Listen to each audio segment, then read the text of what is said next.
Sinoptiklərin hava ilə bağlı proqnozları necədir? Bu barədə məlumatları bizimlə birbaşa bağlantıda olan əməkdaşımız Lalə Allahverdiyeva çatdıracaq. Lalə, buyurun, söz sizdədir.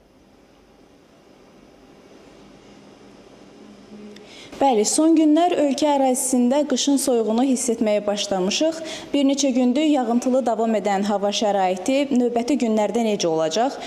Ümumilikdə temperatur neçə dərəcə olacaq? Bu barədə ətraflı məlumatı Milli Hidrometeorologiya Xidmətinin baş mütəxəssisi Leyla Mədətova çatdıracaq.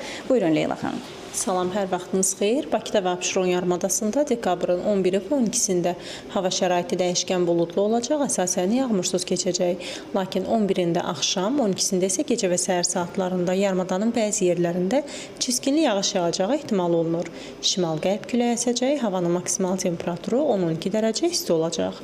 Bölgələrdə yaxın 2 gün ərzində hava şəraiti əsasən yağmursuz keçəcək. Lakin bəzi şərq rayonlarında arabir yağıntılı olacağı gözlənilir. Mülayim qərb küləyi əsəcək, havanın maksimal temperaturu mərkəzi aran rayonlarında 9-14 dərəcə, dağlıq rayonlarda isə 4-8 dərəcə isti olacaq. Təşəkkürlər. Hava haqqında bizim çatdıracaqlarımız bu qədər idi. Buyurun, söz yenidən sizdədir. Təşəkkür edirik ətraflı məlumat üçün. Qeyd edək ki, bizimlə birbaşa bağlantıda əməkdaşımız Lalə Allahverdiyeva idi.